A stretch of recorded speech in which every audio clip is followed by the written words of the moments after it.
All right, everybody, welcome.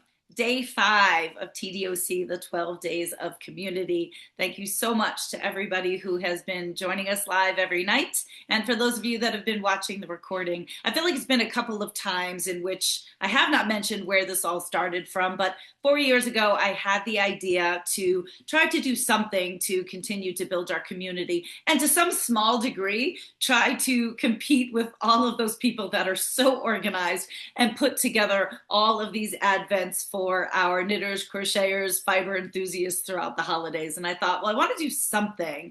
And originally, admittedly, just came up with the idea of the 12 days of Christmas. Not that it was holiday based at all, but I was just looking for a theme. And I was looking for something to do. And I thought, okay, I'll do something for 12 days. And starting, of course, the day after Christmas. To tell you the truth, I didn't even know what the 12 days of Christmas was. So it was a great educational component right out of the gate in the beginning. But I love conversating with people. And I know that I have the opportunity to come across people in all different aspects of what I do, whether it's through the fiber arts, whether it's through shearing, just having interesting customers that I work for, people that I meet along the way. And the beautiful thing about it is a lot of these people, I might know them a little bit, enough to be able to talk to them or say, hey, is this something you'd like to do? But oftentimes you don't really get to know somebody. And sometimes I don't even know them at all, like we've already had this week when I brought on Judy and Morgan with the alpacalets. So all of this to say that I've put this together by the skin of my teeth that first year. Because all I have to say is, you know what, sometimes you have an idea, you just got to go for it. And we're all guilty of second guessing ourselves or thinking nobody's going to like it. And why am I going to do this? And nobody's going to come. So 4 years later, there's enough of you that still say it is worthwhile. You enjoy it. Actually, somebody even messaged me, I think it was Helene, said, we should have this in July. We should have like the 12 days of community in July. I was like, whew, I don't know about that. The 12 days is a long commitment. However, I do interview people as I go along the way, and who knows, maybe it's something I do once a month. Maybe it's just something I make you guys wait for every year. But either way, I so appreciate all of the feedback and the fact that you guys do enjoy this because it is a lot, but I love it. And as you can hopefully see from my own passion and enthusiasm, I love talking to people. So I'm excited, of course, to delve into tonight's guest who actually I feel like I know. Again, I mean, we've done work together, but I guess in terms of nitty gritty, I mean, I probably know John a little bit more than most people I've brought on this time. But either way, we've got lots to talk about and a whole brand new topic that actually in all of 4 years I haven't really featured. So I'm excited about that, but he knows he's going to have to wait. So, a couple of things we're going to do as we get started right off the top, as we do every time. I am starting to develop kind of a format, if you will. Sometimes that's not always fun because then it just feels like a broken record. But want to showcase a couple of patterns each time because I know all my knitters, crocheters are out there looking at things. I should have pulled out a crochet pattern for tonight, thinking of you, John. I'm sorry. To tell you the truth, actually, in my mind, I was just thinking lots of like hand spun, fuzzy, furry, like all of that kind of stuff. So that was more of my focus and It didn't still even works. think about it. Didn't even think about trying to represent the crocheters. So I'll have to try to remind myself and maybe tomorrow night we'll pull out one of ours. We do have a couple of crochet patterns for any of you out there that are looking for that. But switching up my girls, I feel like I have to like dress a whole family every day, including myself. So over here on this dress form, we have the Mitchell Park cowl. Now that uses 2 skeins of a bulky weight yarn. However, I'm going to say we actually don't have bulky weight yarn anymore right now. Things are changing, folks. But the reason why I do have that on there is because of one of the yarns that I'm going to feature, which is also on its way out. So this might be an opportunity tonight to grab some things if you've always wanted to. It's a little bit of that we're featuring. Then on this lady here, I put our Gold Coast Classic jacket. It's a beautiful lace weight jacket that nowhere ever in my life am I ever going to make. But it's amazing to me for the people who do love to knit lace. I love when I come across people who are like, I like detailed projects. I like projects that are going to make me think. So this is an adorable little jacket and it means so much to me. this original piece was actually done out of yarn from my Jack and Jill when they were lambs. And so they are now 16. And so I have carried this piece. This is a sample I will never sell. It is so near and dear to me. I absolutely love it. And actually, just as a little foreshadowing along the way, I've saved a lot of their fleece over the years. And as we all know, they can't be with us that much longer. So I'm excited to put another yarn together of Jack and Jill. I think that'll be really fun. So that's just an homage to them. And that was actually done by my friend Brooke Nico years ago, who's not as much involved in the industry anymore, but she did great lace patterns. That's what she was known for. She had a couple of books out. And of course, as always, our patterns always come free with the appropriate purchase of yarn. And you can always drop questions in the chat if you have it. Now, because tonight is a lot about spinning and roving and fibers, I've still got my 2 crafting with Cotswold wreaths there because we do still have another class that Kimberly and I are doing on January 16th. Actually just got another registration today, so thank you for that. So just continuing to remind people, and actually working with the curls kind of really goes in with, tonight as well. Maybe not so much of what John does, but, still in that fibery theme. And then a whole basket a couple colorful goodies behind me.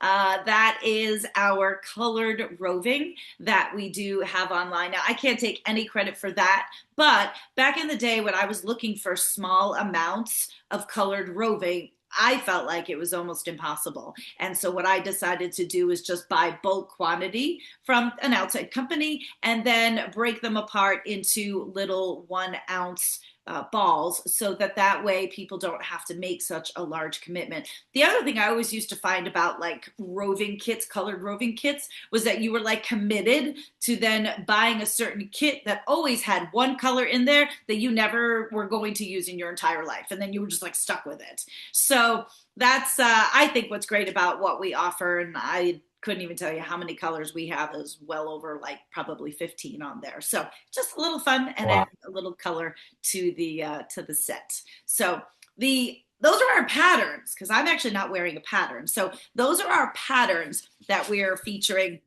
for this evening. Now, the yarns that I wanted to feature for tonight, I will say we are going to have some more hand spun yarns. I've got a couple more things I have to get online, and then we do have a big drop coming on Thursday night.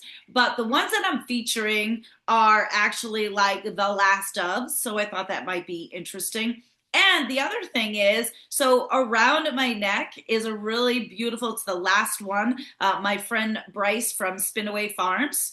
This is a beautiful hand spun, and it has beads, gemstones basically incorporated into it. You can actually see one just kind of like flickering there. So it's super fun. I don't remember the actual gemstones that are in it, but he would do these really fun, thank you, it's a natural peridot.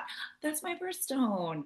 So this is a perfect example of we're all the idiots, right? That take this yarn, knit it, spend time, turn it into something, and you can actually just wrap it around your neck and it looks amazing as is. And I kind of learned that when I used to do farmers markets, because back in the day, in the beginning when I did farmers markets and I would have yarn, believe it or not, people would come up and they'd be like, is that string? Or what do you do with that? Do you wear it? I'm like, well, I guess you could. And I would actually sell yarn to people that weren't even knitters, because they would buy our bulky yarn or our art yarn, even the worsted weight yarn, and just double up around their neck, and they had a cowl and off they went for, $30 to $60. And meanwhile, again, like I said, we're here working away, turning it into something else. So I just thought this was cool. And of course, I love this deep red, blood red color, perfect for the holidays. So wanted to feature that to show you. So a couple of other things, as I mentioned, that Mitchell Park cowl, it's a little hard to see because it's definitely a bit muted in terms of the colorway, but we jazzed up a super simple, just knit two, purl two pattern by incorporating some art yarn into it, just at the top and also at the bottom. So that's kind of like what that bulkiness is that you see there. And that was using 100% hand spun Angora. literally the most luscious yarn. When I came across it years ago, I met Bryce. Actually, he was one of our guests on TDOC, I think maybe 2 years ago. And I met him at a yarn show in the Pittsburgh area and just absolutely died over his yarn. And for the past number of years, I've been able to get this wholesale from him. We, of course, have two of our own Angora rabbits, usually at any time. Right now, we have one. So I can't say these come from ours. But again, as you know, I love to support other artisans. So this is the last of the Mohicans. I did reach out to Bryce hoping I could continue to support him and get some more yarn, but his life has changed. He's not really creating inventory any longer and isn't really selling much of that. He's kind of switched gears a bit. So this is literally the last skein of 100% hand-spun Angora. I know many of you have dove into it over the years, but maybe for somebody new, if you've not had a chance and you want to scoop it up, it's the last one, along with the skein that's around me. Now, in addition to that, the other one that I want to feature, and I don't know if Sue jumped in. Sue Nagel is one of our dear friends and a big supporter of life. She is Sandpiper Yarns. She was also another guest on TDOC. And I'll say actually a couple years back, she did a big spinning project for me. This is all of our Cotswold roving. So that's Clover, Mumford, probably the majority of who's in here. In one of these blends, she also added a little bit of Leicester herself. So she hand dyed this and then hand spun it for me. So it's still considered art yarn. It looks like a more traditional yarn, of course, but the time and effort that goes into it, of course, is there. So there's two skeins that kind of have a really beautiful kind of green blue colorway. And then there's one that is just all blue. So I know Erin drops the links in the chat. For anybody else watching, you can always go to our site and find these under yarn and then under artisanal yarns. So I wanted to feature that as, again, like I said, kind of the last ofs. But there's always more, just different styles, and those have been appreciated over time. So just wanted to share that with you. Now, in terms of products, the one thing I want to say is we had a little bit of a glitch with our skincare code. So remember, for this entire time throughout TDOC, through the evening of the 5th, there is a code that gets you 50% off all of our skincare. And I was talking about the steamers last night, just in terms of so many people that I know getting colds. And I know several of you jumped in to make a purchase on that, and there was an issue with the code. You, of course, will be credited the discount that should have been applied. And for everyone else, just to let you know that it was fixed. So wanted to get that out there. Now, products, again, as I said, I was kind of trying to think of like, I don't know, fuzzy, fun things that reminded me more of like the animal, because everything we're going to be talking tonight is all like roving and all of that kind of stuff. So I have some other things that I'm going to share once John and I get into our conversations, but I thought the one thing that would be super fun is to share some of our Attenti bags. Now, I know if my girl Gina jumped on, I didn't see her on in the beginning, but she loves these bags. She usually scoops one up every year. The Attenti collection that we carry is just something I'm proud to carry. It's a mother-daughter company out of California. I actually always had them on my list of like somebody I need to bring on for TDOC. And essentially, they resource kind of end-run fabrics from all over the world. All their bags are hand-constructed. I have no idea why they became so popular in the knitting community, but they did. And that's how I found out about them. But their bags apply to anybody and everybody. So this has always been what they called their llama line. And of course it's faux. In order for it to be real, that means it would have to be on the hide. That's not the case here.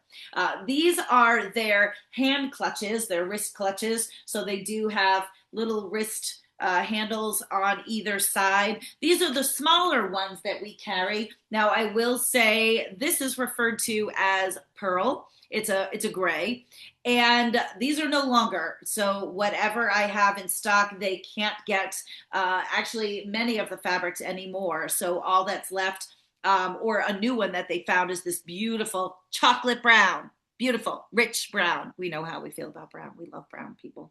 So that's a whole new line. Actually, I've not had this color before. So we've got those clutches. So that's one thing. throwing things around. And then we've got a couple different styles that's still in that same color. This is what they call their haversack. So it's just a very large styled messenger bag. It is a zipper enclosure, has this fun little tassel on the front. So that's another one. Then actually, I think this is pretty much the same. No, this one is a little bit different. So slightly different style. It actually looks to be a bit wider. Same fun tassel, but as opposed to a zipper, it just has a snap. So this one they refer to as the soft tote. But again, and they're calling this cafe, but it's just really, really beautiful, like dark chocolate. So there's that one. And then the last one that we have in that same color theme is one of their messenger bags. This one should be the Molly. Yes, it is. I love these messenger bags. So they're a metal frame, right? So they open and snap shut. They've got a gusseted bottom, pockets and everything galore. So that's the Molly.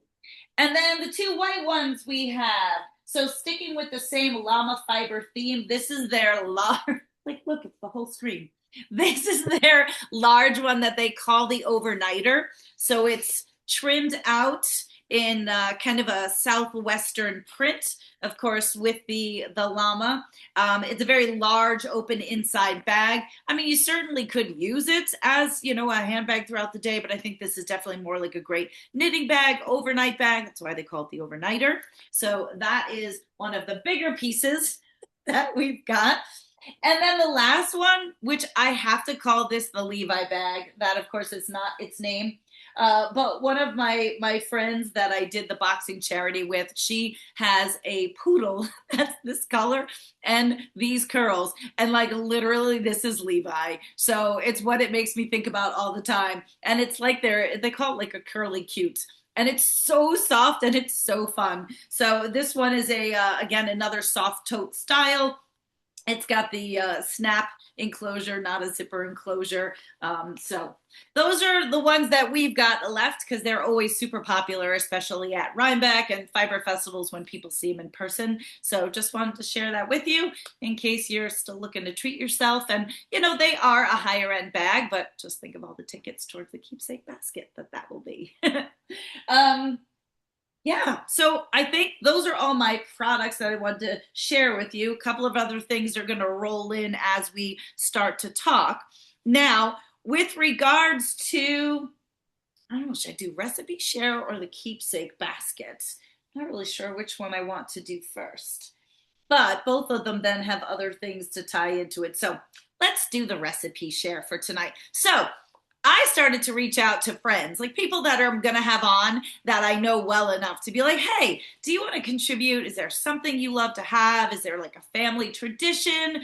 Or is there just something that's like a must-have in your meals? So I reached out to John, and then tomorrow night, Linda Courtwright from Wild Fibers, she also chimed in with her suggestion. Now, both of you, though, both of you said to me, yeah, but I've eaten it so much. I can't have this in the house. I can't eat anymore. I can't afford to eat it. So now who's making it and who's stuck with it in the house, of which I have to try not to eat it. Tonight's is not too bad. Tomorrow night, I'm like, Christopher, this is all you. Tomorrow night's is a very decadent dessert. So we're kind of getting everything all over the board. So I have to say, the recipe that John gave me, I was a bit judgy. About. I will be the first to say. It's like, it looks like. Right. It's like so American. And I feel like I always see the recipe, you know, it comes up everywhere. You see it on commercials. And honestly, I have never, ever, ever had it. Never. So I was like, you know what? I appreciate the suggestion.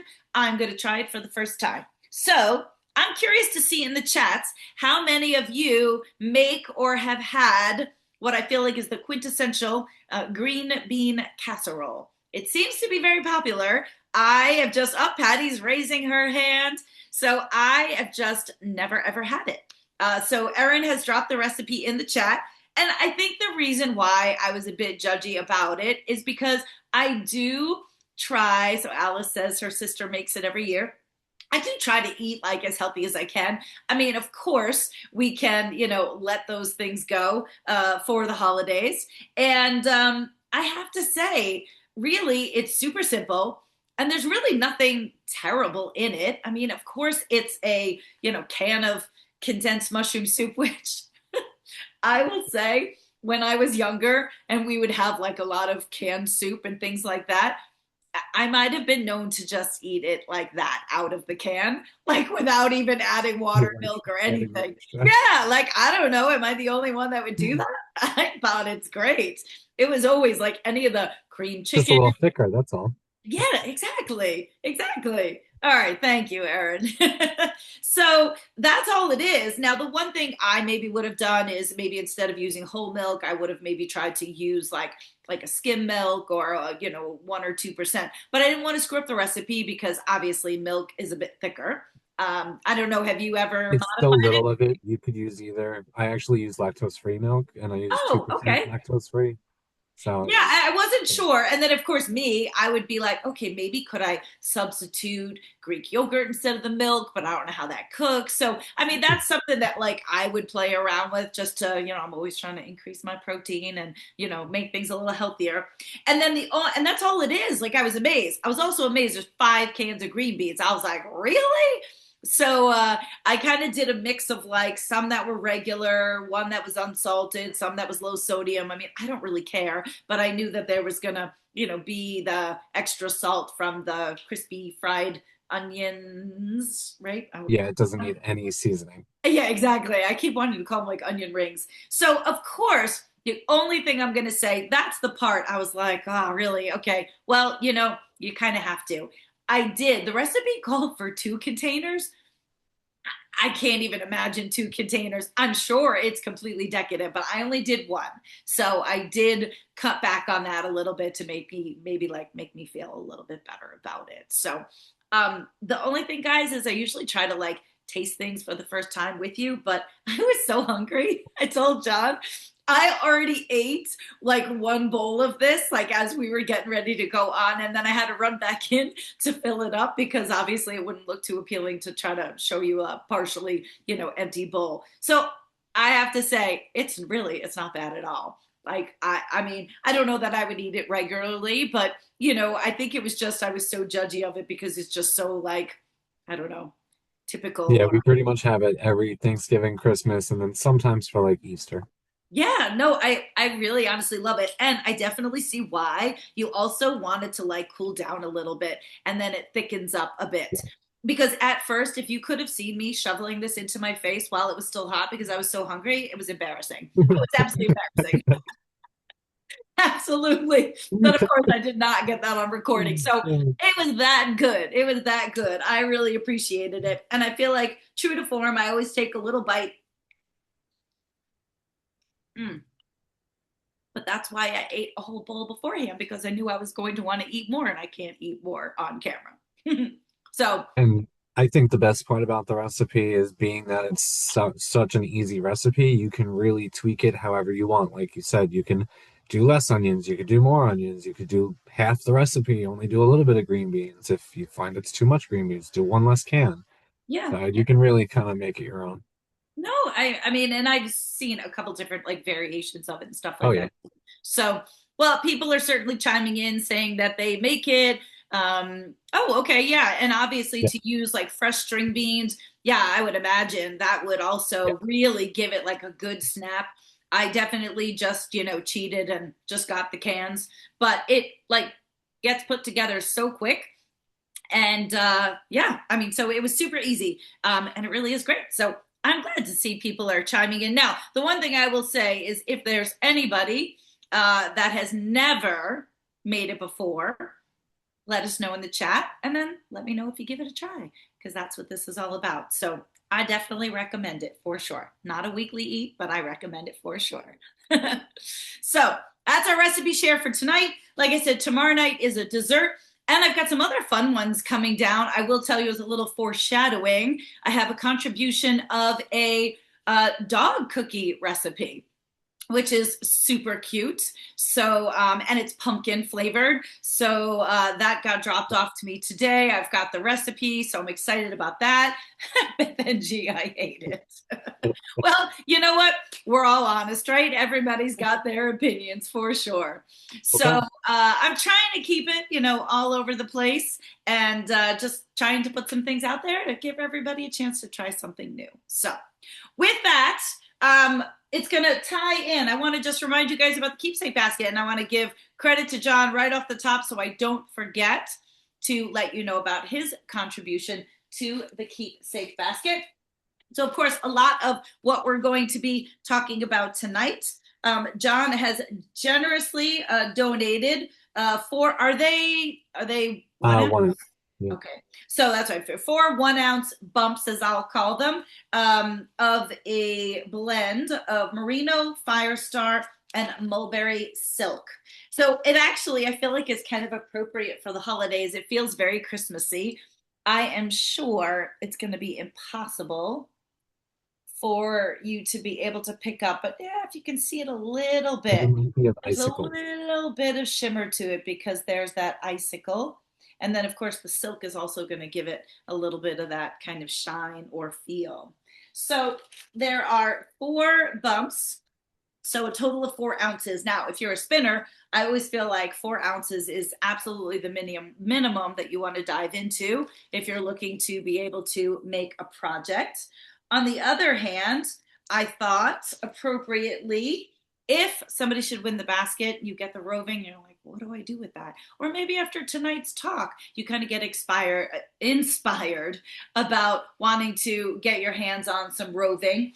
Then a perfect thing. I mean, I know this is like a shameless plug, but you know what? If you're going to get roving and you don't know what to do with it, we have our felted soap kits. We also have our cat toy felting kits, which oddly enough, I saw somebody just message me that they bought it and wanted to know about instructions for it. So actually on my YouTube channel, if you kind of go back a ways, especially during COVID, we were doing a lot of like DIY videos and those are on there. So again, if you get the basket or if you get roving, there's lots of things you can do with it. And you can also needle felt, which is super easy. So just reminding everybody, we'll add this to our keepsake basket.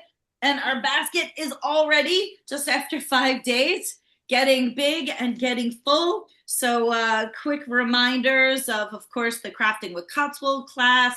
There's an Alpacalets bracelet from Liberty Farms. We've got 3 skeins of yarn. We've got marinara sauce and salsa and a tote bag. And then last night, with Melinda McCall, the veterinarian, we have the book Driving Home Naked, and then the whole care package kit that goes with it, the tea and the lip balm and the coaster, and then her children's book, The $1 Million Goat, and then now we have the roving added in. So just 5 days in, I really have no idea what the value is, but it's filling up nicely. I did also forget too, I threw on some alpacalets today. I kept forgetting to try to add some to my outfits. So the ones that I've got on, I tried to make sure I was kind of going with like red and blues. So I've got ocean floor, Highland blue, crossing, and crisscross. And funny enough, I know I saw a bunch of orders related to these colors. So these are again 7.5. So you can kind of like see how they fit me. But so I just kind of went with that theme with what I was wearing today. All right, I'm exhausted. We're done now. Stephanie just said thrum mittens for the roving. Oh, yes, absolutely. And actually, we even do have a pattern for thrum mitts. But yes, that's another one. Perfect. Thrum mitts, thrum slippers. That's one of my favorites. Actually, Ellen Sullivan, John, from the Spinning Guild, she used to make every year thrummed slippers for people. They were like these just big oversized, and then she'd felt them up a little bit. And oh, they were just so comfy. I still love wearing those. So that was great. All right, guys, I know that's always a lot to start out with things, but there's always a lot of information, and this is why we are never ending at 8. So without further ado, and I thank you for your patience, John. Like I said, this is all just because I was trying to like stick with all this fuzzy goodness, and then there tends to be a lot of it around me, oddly enough. So I feel like most people should know him. I feel like you're like the infamous. John and I have done some work over this past year together. And actually, we'll have to kind of backtrack because I feel like I don't even remember how I sort of got to know you. I don't even know how we got to where we are today. I have no idea. But either way, I know I've enjoyed my time, working with John and chatting with John, and I'm in awe of his deep dive. I mean, he went down into the rabbit hole so far. I mean, you probably found China. So I am just completely in awe of how much and how far you've gotten into this in such a relatively short amount of time. I mean, obviously, I'm a spinner. We talk about that with Kimberly a lot, but I always just kind of like skim the surface. I never really got that much into it, but you have gotten into it. You've got all the gear, you've got all the tools. And so that's what we're going to talk about tonight. And I will say, I've never really featured spinning before. And I didn't even think about that necessarily when I asked you to be a guest. I just knew I loved working with you this year. And I wanted to be able to feature you, yet again through that. And, but yeah, so I'm hoping people will have questions as we kind of go through this, whether it's, spinning questions, fleece fiber questions, because really this is like the grassroots of it, right? Like most people might be knitters, crocheters, and then kind of go in this direction. Where for me, I started over here, spun, then knit, and continued in that direction. But I think it's such a great way for people to get to know the animals. And you do a wonderful job with your reels also. So that's another thing I'm always in awe of. So without further ado, everybody, this is John. I just call him John HH, but John Hafner Enriquez. It's a mouthful. I think I did it justice there. And he wasn't born You're with good. that name. I love it. Actually, I don't think I really ever knew. I just never asked, right? Sometimes you think if people have hyphenated last names, it was something that they were born into. So I didn't know that that was you and your husband. Yeah, so we're coming up on 11 years married in February. And when we got married, we were like, Hey, oh when's your yeah, married date? February 15th. Oh, okay. I'm after you then. But yeah, so we had decided to hyphenate our last names, and we thought it would be a good idea, keep them both, put it together, make it nice. It gets cut off on half of our utility bills. Most of the time, it's never right because it's either all one word, has a space in the middle, or a dash, depending on who's putting it into what system. So I tell everyone don't hyphenate. If you can, just like do a 50-50 split. We should have just done like Hefreakus and called it even. I love it. I love it. But Well, yeah, it's funny, actually, I guess in a way, well, not in a way. I mean, I did the same thing. So, I mean, on some paperwork, you'll see Habold McGee, but that was really just my way of giving him a little bit of credit. But I don't ever use it really. So, can you ever do that? Like, or did you fully change everything over? yeah, we fully changed it for both of us. There you go. All right. But Well, that has nothing to do with anything, but that's just what this is all about. So I'm going to allow you to introduce yourself in the way in which you feel suited. And then we're just going to go from there. Because, of course, I still have a million and one questions, even though I talked to you a bit. so I'll just start, I guess, with hi, I'm John. I originally started as a crocheter. I had learned when I was younger from my mom and my grandma. They kind of taught me the basics. I didn't really do too much with it. And then I ended up having my nieces for a couple of years where I was trying to teach them, get them busy with their hands, give them something to do, help with anxieties and uh, like sensory type of stuff. They couldn't care about it. I ended up loving it. I think it was 2 years later, I went to my first fiber festival out at Halleckville. And that was when I first had seen and met Tabitha, even though she didn't know I was actually meeting her, and I was super excited to do all of this stuff. And I was just some random other person coming up as a customer. And then the following month, I went to her open house. Didn't even know that she had this whole farm less than 15 minutes from my house. And that was it. I saw her shear all the different animals, and I was hooked. I touched everything, and I was like, yep, this is what I want to do now. And then from that point, I joined the local spinning guild, and that's where I really started to get in depth and start learning from all the other members. And just going, like you said, a deep dive. And it was really, the more I learned, it just became so interesting learning about all the different types of fibers, the different qualities, and how to use them differently, and just all the different, just so many different things with the fiber. It was just overwhelming almost. The part that you're not giving yourself credit, because of course you're not giving the exact timeline. Like we're talking, because I remember the you came to shearing day. It wasn't the open house. You Oh, came to right. my shearing day event, which kudos to you. It ended up raining that time. So we had everything in the barn and we were just trying to make the best of it. You came with your mom, Hmm. but I feel like it was definitely not this past one. I feel like it was just the one before. Yep. I feel Yeah, like. I've only been doing spinning for just over a year. Yeah, so that's what I wanted to bring to the forefront is that we're not talking about, years worth of experience. I mean, this has been a relatively short amount of time in which you've done this deep dive and you're great at it. So I just wanted to, put that out there so that people could have a better understanding of that. Now, that aside, of course, people might be like, well, so tell us what you really do. So my day job, I work full time as a credentialing specialist. I do hospital credentialing for New York Cancer and Blood Specialists in New York Health. Huge multi-specialty practice on the island and up into the Bronx, New York, Manhattan. So I basically spend all day helping all the providers get their privileges in the hospitals to see patients, make sure that they have all the access and everything they need.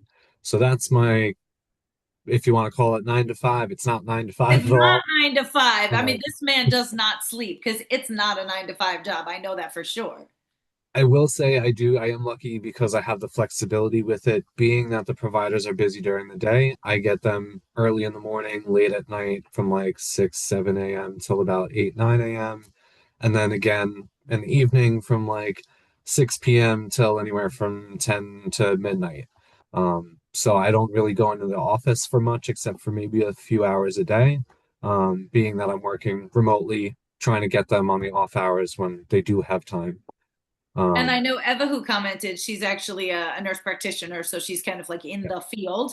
But Jillian's also asking, how did you get that day job? Like, how did you land there? Because I know that was also not something you necessarily Okay. specialized in. So originally, all right, so way back when I went to school for photography, I originally wanted to be a photographer. I loved photography. I did film, started with black and white. That was my like real hardcore passion. Went to school. My school ended up closing before I could finish my degree. I moved back, and everyone in New York at that time was trying to be a photographer. So I switched and started going the medical route. Started off trying to go for my nursing degree, did all my prerequisites. I had 2 classes left before I could join nursing school. I just couldn't, I wasn't a good test taker, never really worked well for me. I always struggled with that. So then I ended up moving to the EMS route, became an EMT, did that for about 6, 7 years while I was bartending also. And then when I learned I was accepted to FDNY, started to go through that whole process and found out how little they got paid as a paramedic to save people's lives. And I was like, yeah, I don't think I can do that as much as I would love to. Financially, it just wasn't going to work. And then I moved into the office, started doing dispatching, started learning the billing end of it, ended up transferring into a medical transportation company, doing all of the ambulance billing for them. From there, ended up moving over to the billing department of my current job. And after a year there, my credentialing supervisor called me in there. So it was a long domino, but Yeah, but it's just one of those things of like sometimes you just never know where you're going to end up, right? yeah, And you just continue on that journey, follow your heart, make decisions that work for you, and then now this is where it's landed you. And I know while it's a very demanding job for you, it does have some flexibility, and yes. I it also have an amazing team. My boss, my director, my supervisor, my colleagues, they're all awesome. We work so well together.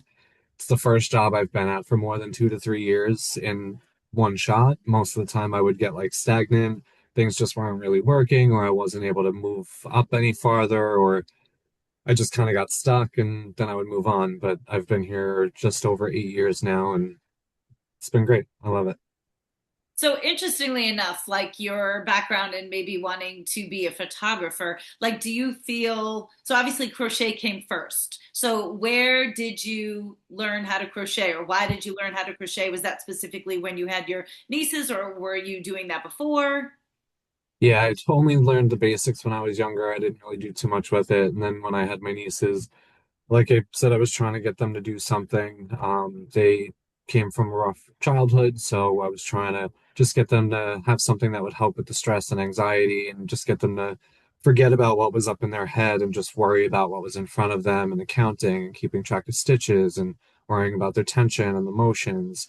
They also had some issues with sensory stuff, so it was also good with the different textures and things like that.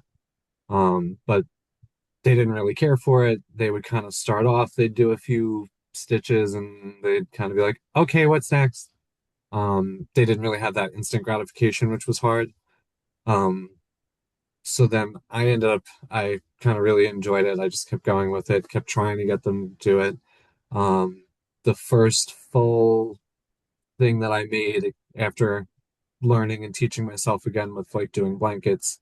That was basically how I taught myself to do it again. I would just pick one stitch, do single crochet for an entire blanket. Then I do double crochet for an entire blanket.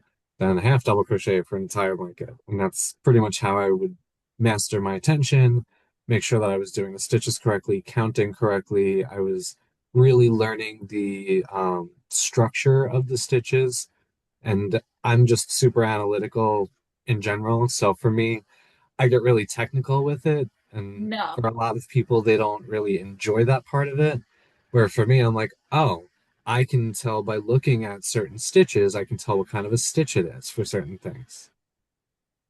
Now, I Um, think everybody has a story, right, of how you ended up either knitting or crocheting. So, what made you pick up knitting, I mean, crocheting versus, oh, let's try knitting? Like, was there some introduction somewhere? And I'd be curious for people to also just, chat amongst themselves, in the group chat as to, how you landed upon that. So what made you gravitate towards crochet? Especially because I feel like which I feel bad about, but I mean overall, right? Like we'll use the word knitters. I mean, and I think everybody does mean for it to be inclusive, but it just happens to be that way. So I'm sure in many cases it does tend to feel like the stepchild, right, of the handicraft world. So how did you end up with crochet? I think it's just because my nana and my mom never knit; they just crocheted. And then like I've only actually knit one time. I learned with my mom actually. We were like, you know what? Let's sit down and try and do it. And we made this little baby size scarf that was maybe like 4 inches wide, 12 inches long. And I never picked needles up again except to use them to hold my amigurumi stuffed animal pieces together while I sewed them. Surgical tools. It still ties into the medical field. There you go. And actually now they've turned them into this big selling thing that anybody who crochets and does amigurumi, they call them ami sticks, where it's actually literally just a knitting needle that you take like a body part, say like an arm, and you stick it through part of the arm and into the rest of the body where you want to sew it on, and then you stitch it on that way. And it's literally just a knitting needle with like a nice little decorative end on it. So funny. And I will say too, so sort of foreshadowing, and I don't have the date in front of me, and I'm sure Erin can drop it in the chat, but we do have Marley Bird who's going to be on later in TDOC. And while she does both knit and crochet, she definitely has a much larger focus on crochet. And actually, that's how I met her originally as well. So again, I never intentionally plan all these things. She was actually a recommended guest that I was glad I was able to get her on board. But I just love how different things, do tie together. So thank you. Sunday, January 4th. Excellent. So I know, again, with your roots in crochet, so obviously we've got, I don't know if we put it up yet, but for instance, you're giving an opportunity for people to go to your Etsy site and be able to use a discount code to shop there. So your whole like foray into crocheting, that was for a bit longer before you even got into spinning. So what was your, I mean, for you, what do you think it was? Was that a way, that's kind of where I started a couple sentences ago or so. Was that a way for you to then tap back into that creative side that obviously was there if you were interested in photography? Like, what do you think it was for you that you kind of just got the bug? So I know I've always been a very creative person. I've always been very crafty. I was a Boy Scouts my whole life. I was an Eagle Scout, so I've done all those different things: woodworking, basket weaving, leather working, like, literally all different types of things. And I've always loved it. I've loved creating stuff. And I loved creating things start to finish. And there was one point I was doing a custom order for a crochet doll that I was making, and I had to brush out the acrylic hair to make it fluffy and look like hair. And the scraps from that, I was like, I had all this fluff, literally just like a pile of fluff from brushing this stuff out. And I was like, what can I do with this? I feel weird. Like it just doesn't make sense to just throw it out. There's got to be something crafty I could do with it. And I happened to, it was like the fourth video that I stumbled upon when I Googled was somebody taking that scraps, combing it out, using hand carders, and spinning it into a new yarn. And that's where my first ever hand spun yarn came from. I should have thought to brought mine. Mine did not look like that. Mine was all Oh, like kinky and oh over yeah. spun. No, no, that still looks beautiful. I'm definitely Where's gonna the have to make a note to show mine on another one. I love it. But yeah, so I started with I went to the grocery store and I picked up two dog hair slicker brush things. And I literally sat there and with these tiny, I mean, I have a big hand, but this thing is little. It's maybe 3 inches wide and like an inch and a half tall. And I was making these little mini Rolags, these tiny little punies that are like so It's like small, dollhouse. It's like dollhouse roving, little dollhouse basically. bats. And then I got a $20 Amazon drop spindle and Oh, and start. I was gonna say that was gonna be another one of my questions. Like, did you start with the drop spindle? Did you just dive right into a wheel? I mean, so first of all, there's gonna be a lot of like technical things, and I'm gonna make sure I keep checking the chat. Even just right off the bat, you talking about using a dog slicker brush versus a carder. I'm never sure in terms of our audience who knows what about spinning. And, I think the thing about this and this evening is one, maybe somebody has always thought, oh, maybe it's something I'd like to try.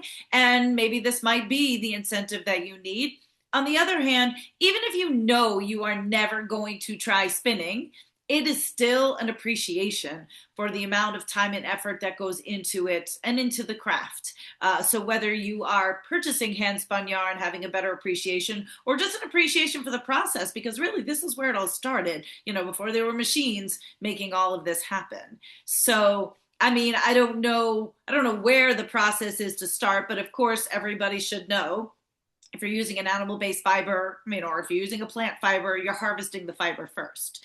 Then there is generally a washing or scouring, as we've called it, a scouring process that's happening, especially if you're utilizing wool, because that, of course, is going to then remove all the dirt and the lanolin. If you are doing something that does not have lanolin in it, like llama, alpaca. I mean, it could be dusty and dirty, but you can really just roll like that if you want, wash it afterwards. But generally, that scouring is going to happen beforehand. And then I'm going to leave it to you from there because that's actually about where it ends for me. I shouldn't say I've never hand carded because I have, but it's not my thing. So the whole goal, though, that I'll just explain my perception is the reason why you have to card the fibers is because you are looking to align the fibers so that they're parallel to one another for spinning. Now, you can spin from what's called a cloud, which is just like stuff all over the place. I never really enjoyed that. Have you ever spun from a cloud? I tried a little bit once, and just the specific fleece that I chose wasn't really a good fit for it. It just was too like sticky. It, I don't know, it just wasn't working and Well, wasn't drafting right. It wasn't so I'm great. curious then. Remember the black tea hair that you got from me? Yes. So, I mean, that was not it. So, did you card that first and then spin it? Yes. Yeah, Okay. that I actually had to put through the carder a couple times just because the way that some of the clumps had come, I guess when it falls out, it Yeah. actually looks like they're clipping like little chunks of people's hair because there's no curl to it. So it just looks like you have some little like not necessarily second cuts, but they were definitely shorter than some of the longer ones. So after running it through a few times, it gets rid of all those the little shorter ones. Okay. Yeah, I was just curious because, of course, that was just, as a byproduct, it was just a big bag of, stuff. Yeah. So I was curious that way. So again, that's the benefit or the purpose of carding. But so talk to people about carding and the two different ways of doing it as well. All right, so this is what I started with. This is an actual hand carder. So you can see the size difference and how this takes way longer than something like this. Now, from here with the hand carders, you would basically put your fiber on the one and you would use them and kind of do this motion until you comb them all out and get them to line up. Next step up from the hand carders is a blending board, which you can use this for blending fibers as well as carding them out, So I making want to just, I don't want to, because I don't want to gloss over anything yeah, because somebody might not be understanding. So blending fibers, again, maybe it's common sense, but maybe somebody doesn't know. When you look at a yarn that you purchase, and especially most often mine or anybody's for that matter, if it's not 100% the same fiber, then all those fibers that you are putting together to create this blend, you want to evenly blend it, on that blending board prior to spinning. I mean, you could. Honestly, I was always super lazy. So if I wanted to blend like llama with wool, I would literally just have a roving of each. I would just spin it that way. And it still worked, but obviously it's not the proper way of doing it. So well, it's not that it's the proper way, it's that's how you wanted to do it. that's That's the because best part of spinning. You can do it however you want. you If you can. want to blend it, you can. Yeah, you can go for a more homogeneous blend, right? Homogeneous blend, or you could just kind of wing it. So I was always a bit more of a wing it girl than I think you will ever be when it comes to spinning. There's a Blend it question in the from chat for you, John. And also, real quick, at the beginning, Robbie would like you to stand up and show oh off yeah. your sweater that you crocheted. Cardigan, I guess, right? Yeah, cardigan. Yeah. And it does have a hood. Oh, it's got a hood. Oh, wow. Now, is this a particular pattern or is this something you did yourself? So it's just a regular granny hexagon cardigan, which basically you make two granny square, well, granny hexagons, and that's what gives you the L shape. And then you flip it and fold it on each other, attach it up on the top with the seam, and then you just extend the sleeves and then extend down around on the back. And then you can add pockets. I usually add a hood, and then I also add like a little border to it. And I'm then curious to drop in the chat how many people do also crochet. Again, it's not as common. There are plenty of people that do both. So just kind of drop in the chat so we can kind of see who crochets, along with, I don't want to assume most people knit. Maybe somebody only crochets. So it'd be nice to see that. And then, yes, Jillian.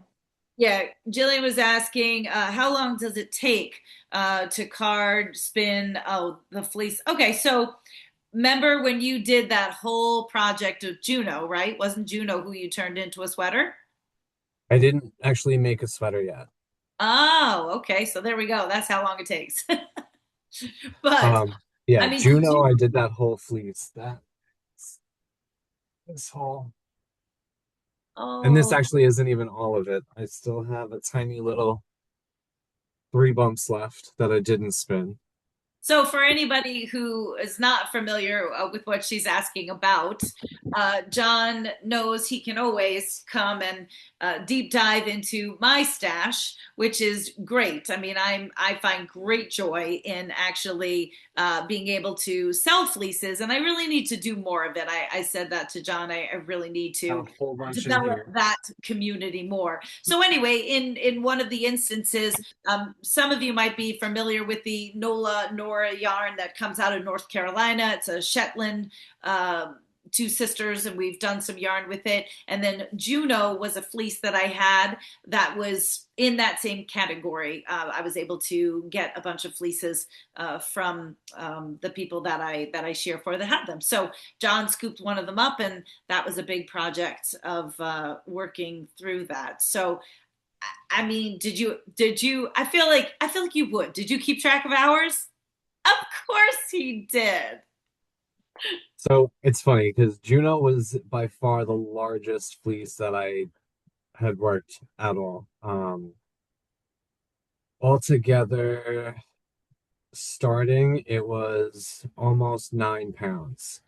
And that was before scouring, washing, getting rid of all the waste and skirting it. Let's see, altogether, I spent, So it was 9 pounds to start. yeah, it was At nine what we pounds. would call a raw fleece. So maybe just for some people for terminology. So when you purchase a fleece off the animal, it might or might not be skirted. Skirted meaning you are taking that fleece. Now, when I shear, the belly wool immediately is taken off and discarded to the side, but the rest of the fleece comes off in one piece, and you do still have to go around and skirt that fleece. More than likely, if you're purchasing a fleece, it should be skirted. Now, in my case, what John took from me, it was only lightly skirted, meaning just taking some of the heavily tagged areas around the outside. But I don't spend a great deal of time skirting when it's being shorn. It just gets thrown into the bag.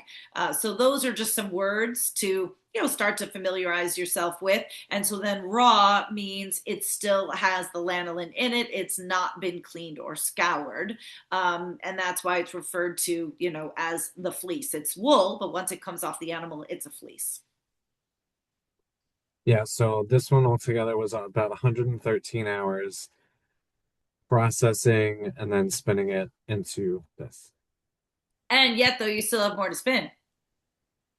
Those three I actually left. Those are actually up on my Etsy in case anybody wanted to spin their own. So I figured it's a little bit, they could start off small. They're not crazy expensive. It's not like they're blended with other things, so it's a good beginner one. Corriedale is also a nice beginner wool to start spinning with too because it isn't super slippery. It's a nice longer staple length, which is the actual length of the fiber itself. So certain fibers you can get, and they're like these tiny little, it's almost like if you were spinning cotton. Cotton is very, very short staple length, very small fibers. Where the Coreal gel, these actually I have some. And so, John, just while you're looking, so you said 113 hours, Yes. and that was from scouring to spinning. Yes. Yeah, So altogether. I will say that's it's pretty impressive. I mean, I had to do the math. So all in total, that means if you sat for almost 5 days straight, 24 hours a day. So I took the 113 hours divided by 24 hours a day. So it comes out to 4.7. I don't know. I just wanted to see. Now, of course, that's not getting up, going to the bathroom, or doing anything. So it doesn't sound so bad when you put it like that, but everyone knows that's not realistic. Yeah, if you like get a leg bag and put a diaper on or something and just have somebody bring you your meals, you'll be fine. It'll be good. Could be like a world record or something you can set. I'm sure there's got to be one for that.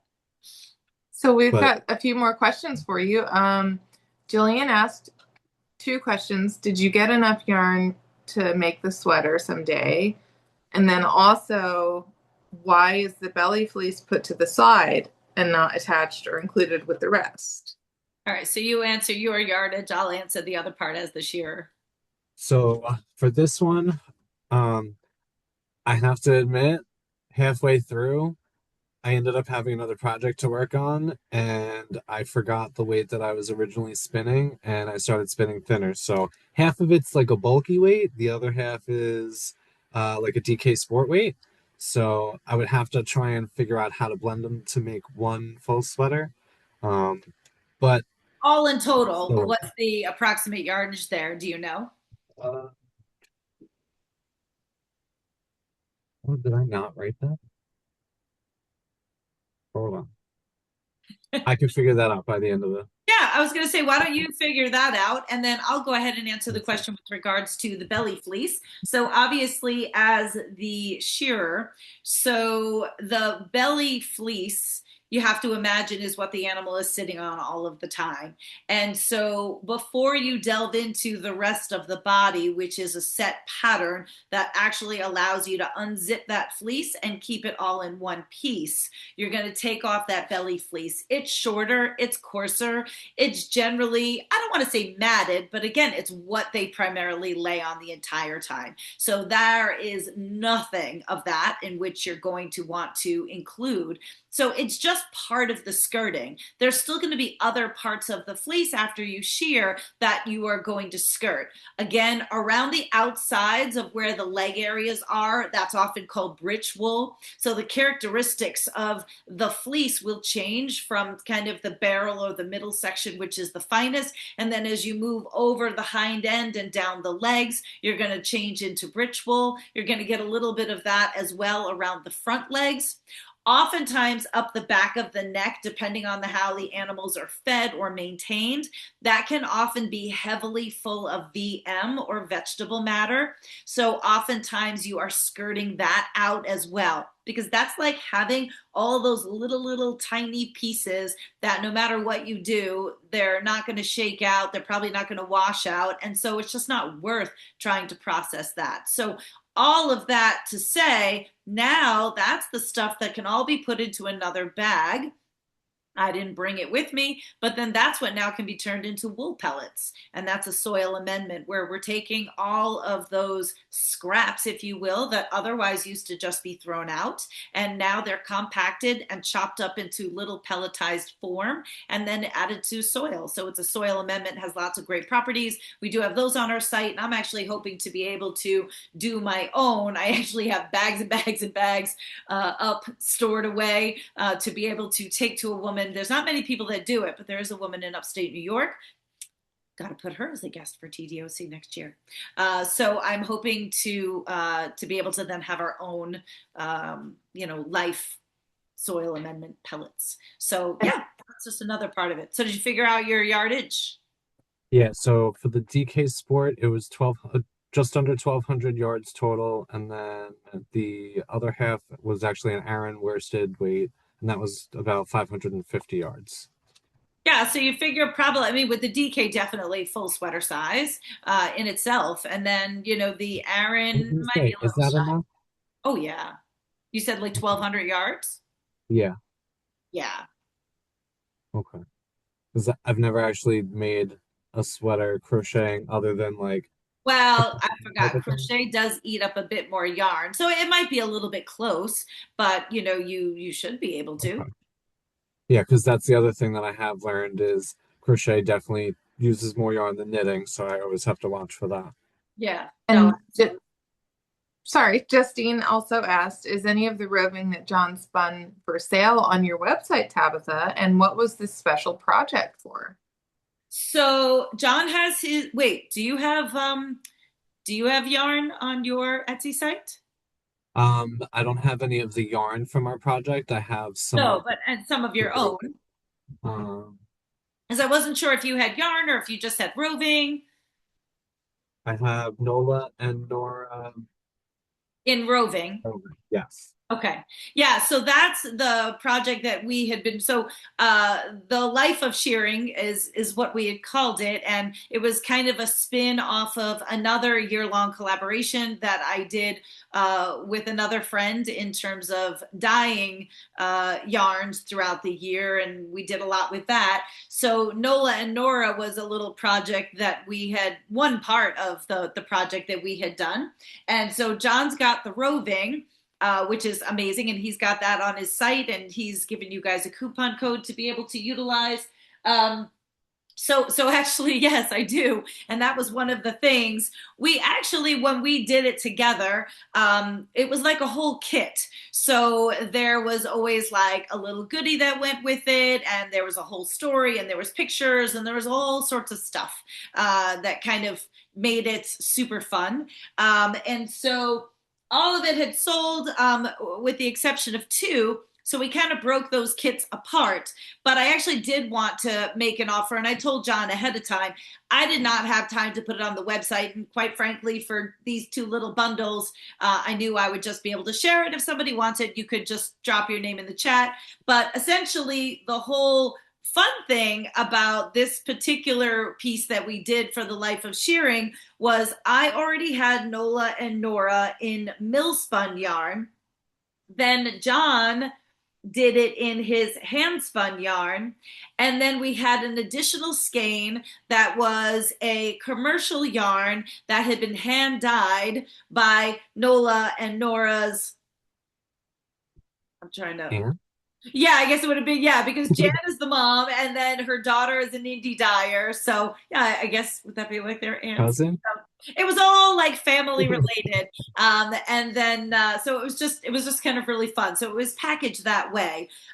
So kind of if I took that all apart, these two packaged actually would have been $86.35 to be exact. But I did want to say, since these are the only two that I have left, it's kind of a first come, first serve. But if anybody was interested in either of these bundles, it's a total of 106 yards. I mean, you could use them together. I would say John's is definitely a bit more of like a light worsted. For me, it'd be more of like a DK or a sport because I like my yarn chunky.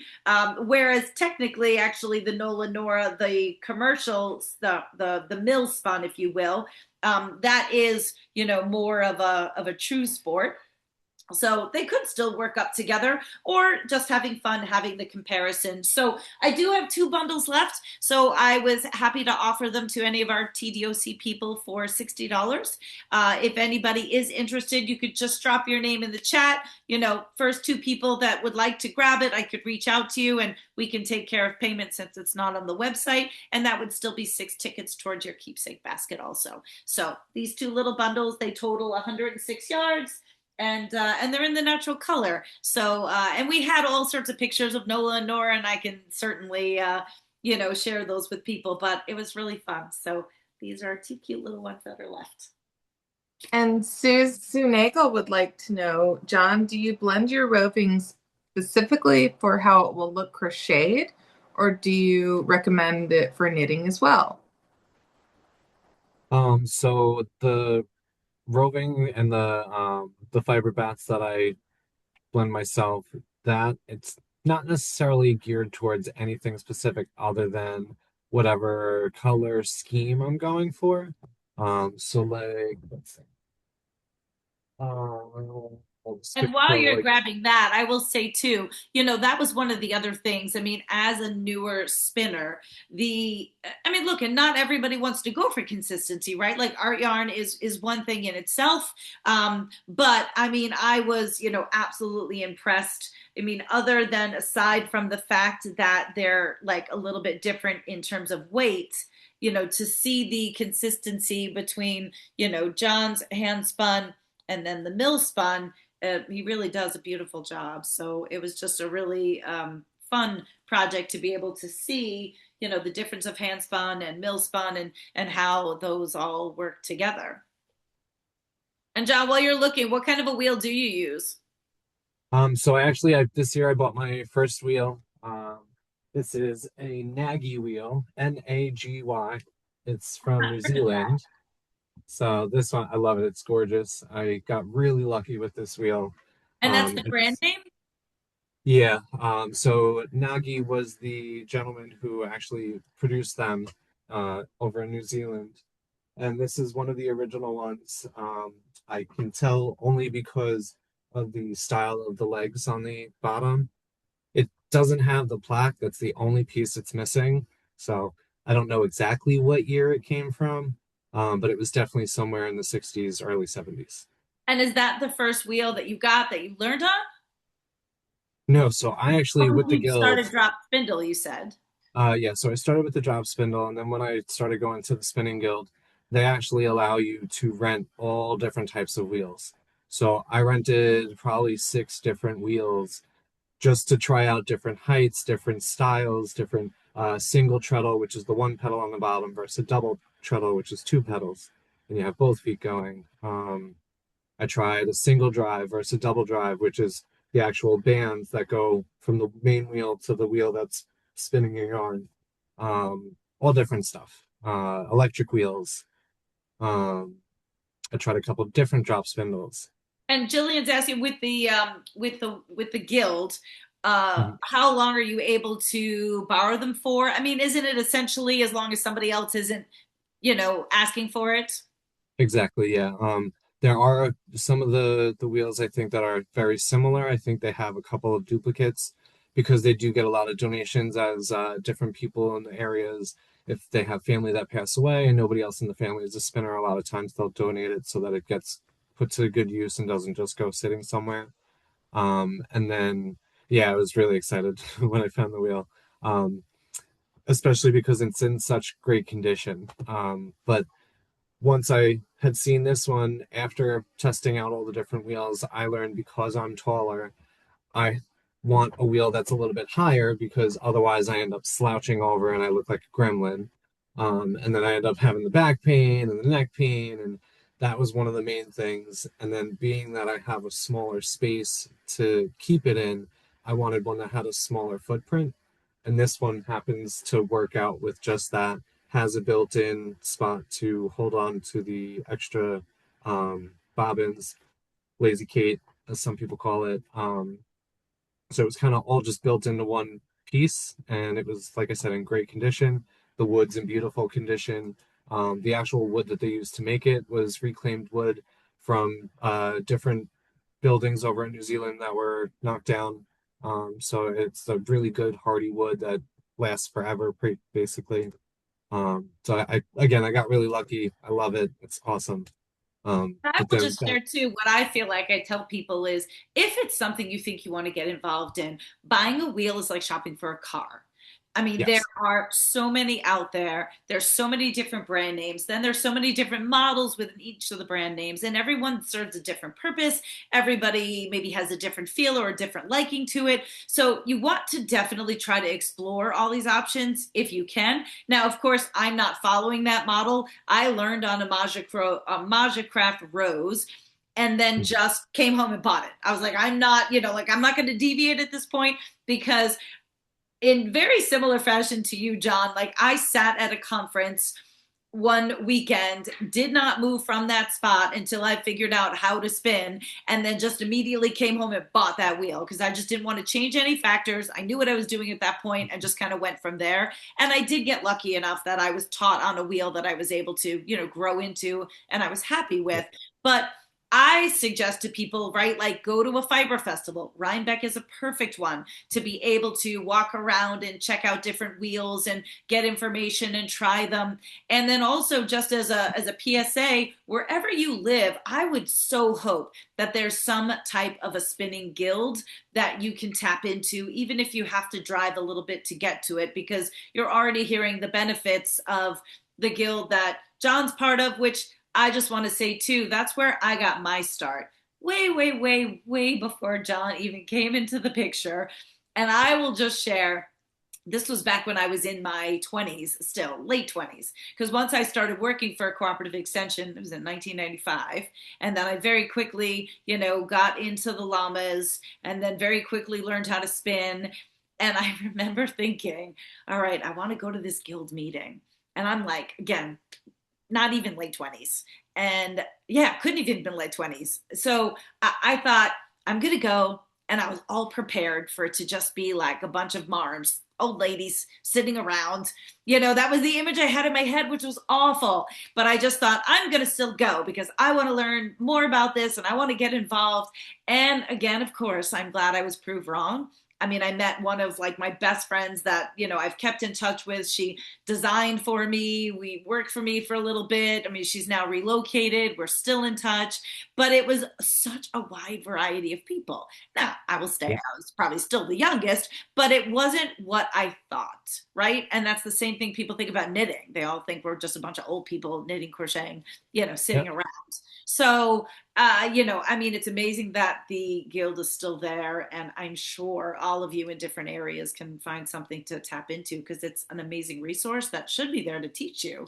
And actually, I think it's gotten a lot better, John, than when I started because I don't even remember all these fancy tools and things that you could borrow, short of maybe like a wheel or two that you were lucky if it worked.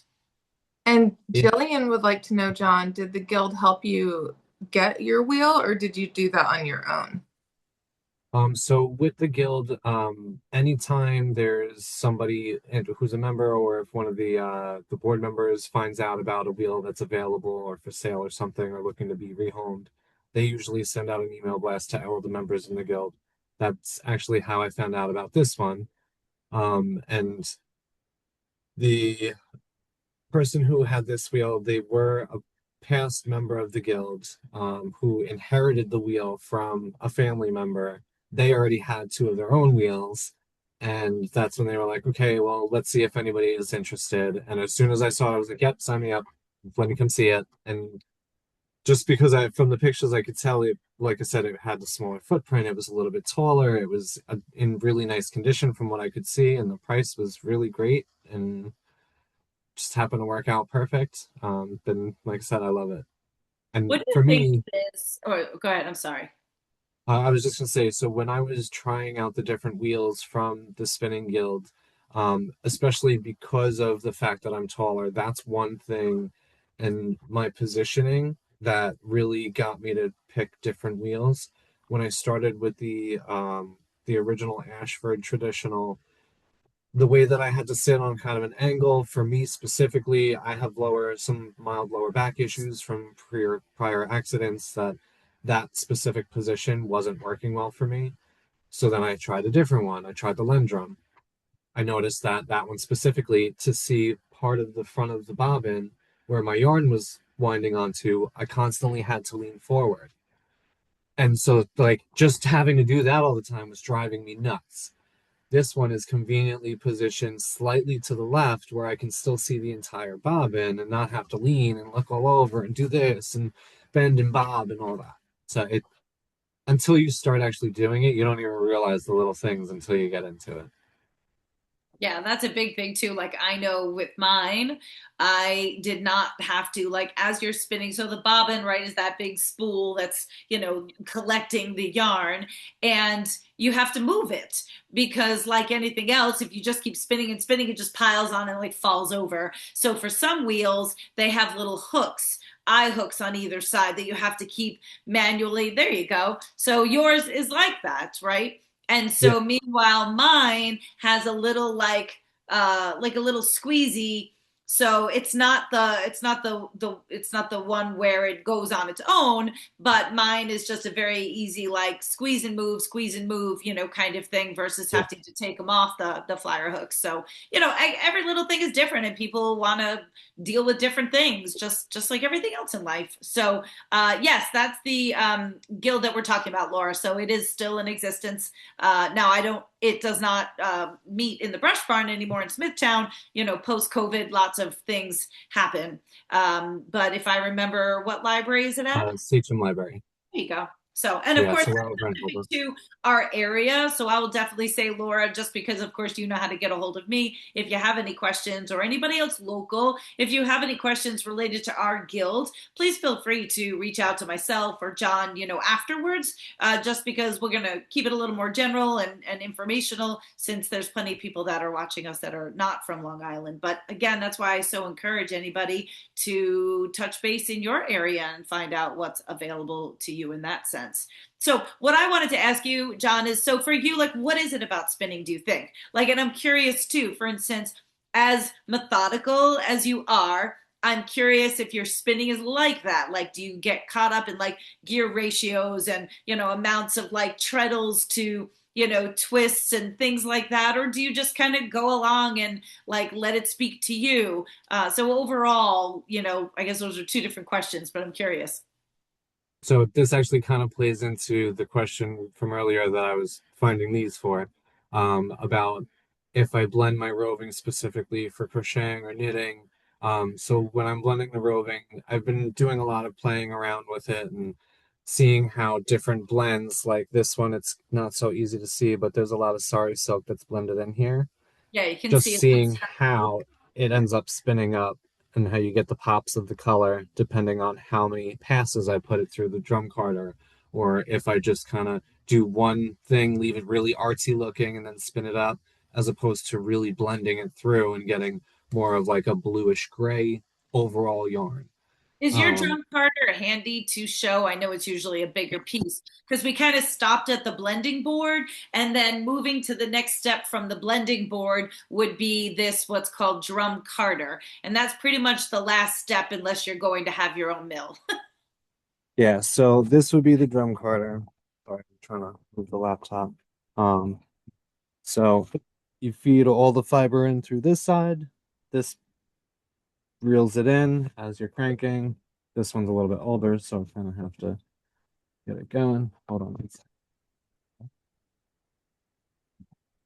So as you're spinning it, the big wheel turns quicker than this one. This one slowly feeds the fibers in and ends up stretching them out onto this. As you keep putting them in, it rotates around, ends up blending it. When you pull it off at the end, you get a bat, which ends up being this nice little rectangle. And here you can see it better, how the sari silk kind of just like pops through. So But how do then, you find, so that's a bat. I mean, there's so much terminology. So yes. that's a bat versus roving, which is going to be in a thinner strip. And then of course there's pencil roving, which is even thinner. But I will say I've never spun from a bat. So how do you like, do you have a preference on what you like? I mean, obviously if you're working on blending your own fibers, you have no choice. But from the bat, do you then split it? From there to then be able to spin from that. So for a bat, it depends on how you want to spin it. There's different ways that you can spin it. Um, I recently tried, so most people, they'll just strip it down into smaller strips and then pre-draft it out and then start spinning that way. Which pre-drafting is where you have your strip of fiber that's usually a little bit denser, and you start to draft little bits at a time before you actually start spinning it, just to make it a little bit easier, make your consistency a little bit more consistent.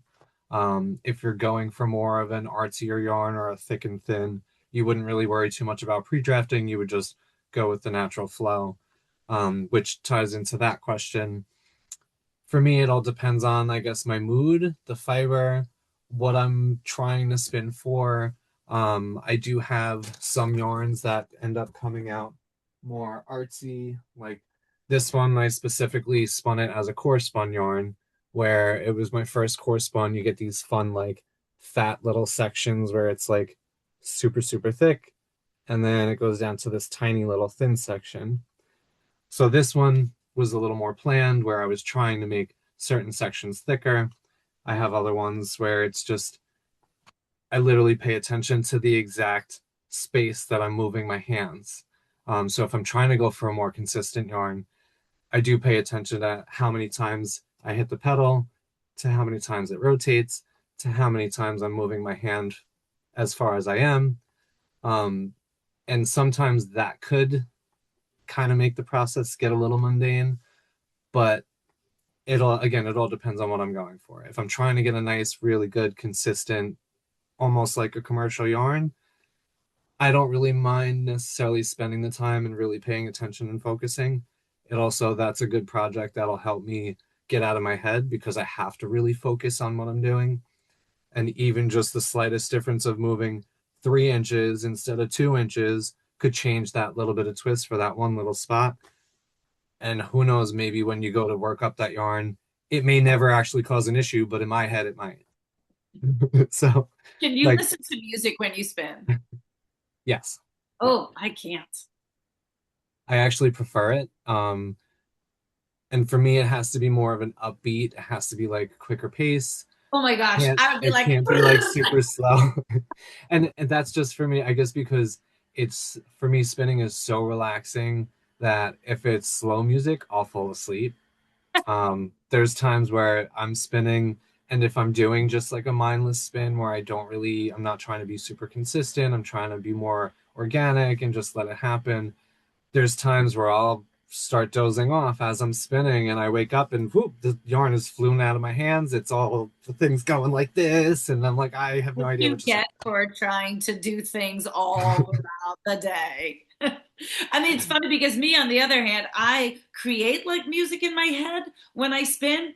And if I was to spin to music, I find that I start spinning to that beat, which could either work or not work, in my Sometimes. favor. So yeah, that's why I was just curious, asking a silly question like that. I want to just make sure, and just I'm going to use Sue's yarn as an example. It might seem silly. So I want to make sure that people do understand the spinning process in case maybe somebody doesn't want to ask, because of course there's people in the chat, which I love, that are spinners. So they've got some more technical questions, people that are curious. But to just go back to the basic elementary levels, I want people to understand when you're spinning, you are spinning a single ply. You're spinning one strand. You're filling up your bobbin.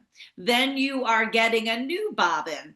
And then you are spinning one ply on that bobbin. And then for the most basic intentions, there's other variations, but you're taking those two strands and then you're now plying them together, right? And then that's your basic. I mean, actually, I will say this one's probably a little hard to see then.